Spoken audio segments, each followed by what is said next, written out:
మీ business ఏదైనా మీ ఊర్లో promotion చేయాలంటే అది సుమన్ టీవీతోనే సాధ్యం. ఇప్పుడే సంప్రదించండి.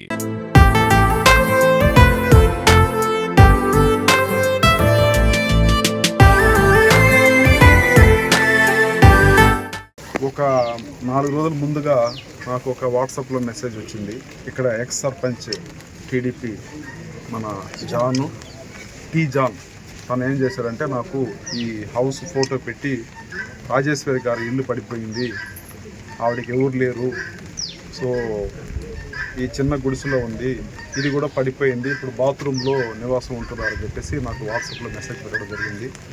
నేను ఇమీడియట్గా స్పందించి కలెక్టర్ గారి దృష్టికి తీసుకెళ్ళి వీళ్ళు చాలా పూరు, ఇది దళితవాడ, ఖచ్చితంగా మనం హెల్ప్ చేయాలి ప్రభుత్వం తరఫున అని చెప్పేసి నేను గట్టిగా ఎమ్మెల్యే తరఫున నేను కలెక్టర్ గారికి చెప్పడం జరిగింది. ఇమీడియట్గా కలెక్టర్ గారు దానికి స్పందించి 50,000 ఇమీడియట్గా శాంక్షన్ చేశారు. ఆ 50,000 తీసుకొని ఈరోజు డైరెక్ట్గా రాజేశ్వరి గారిని కలిసి నేను 50,000 ఇవ్వడం జరిగింది. ఇల్లు పడిపోయింది కాబట్టి. ఇది మాత్రం కాదు, ఇది మన డిస్టిక్లో కలెక్టర్ ఆఫీస్ తరఫున గవర్నమెంట్ తరఫున మనం 50,000 ఇచ్చాము.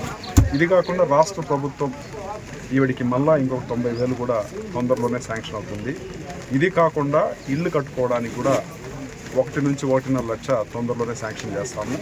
సో ఈ విధంగా ఎక్కడ ఏం జరిగినా ఈ ప్రభుత్వం మన జనాలపైన అక్కర ఉంటుంది.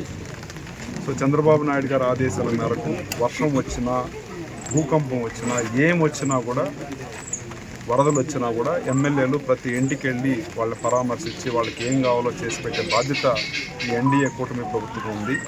సో నేను కూడా ఈ జీడీ నెలలో ఎక్కడ ఏం జరిగినా ఇమ్మీడియట్గా స్పందిస్తాము. ఈ విధంగా రాజేశ్వరి గారి ఇల్లు లాగానే ఇంకొక 5 ఇళ్ళు పడిపోయినాయి. దానికి కూడా నేను ఇమ్మీడియట్గా ప్రతి ఇంటికి 50,000 శాంక్షన్ చేస్తున్నాను.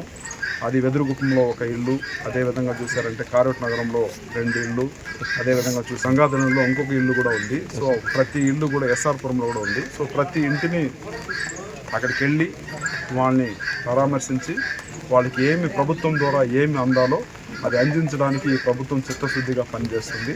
దానికి ఇదే నిదర్శనం. సో అందరూ కూడా తుఫాన్ వస్తుంది కాబట్టి జాగ్రత్తగా ఉండండి.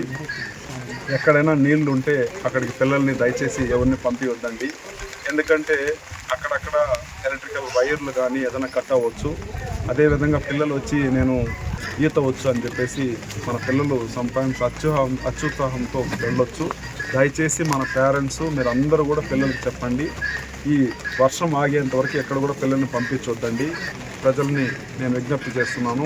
అదేవిధంగా ఇక్కడ ఉండే అధికారులందరూ కూడా అందరికి కూడా ప్రతి ఒక్కరికి కూడా దీని గురించి ఎక్స్ప్లెయిన్ చేసి వాళ్ళందరినీ కూడా ప్రజలందరినీ కూడా భద్రంగా చూసుకునే బాధ్యత గవర్నమెంట్కి ఉందని చెప్పి మీ అందరికీ తెలియజేస్తున్నాను.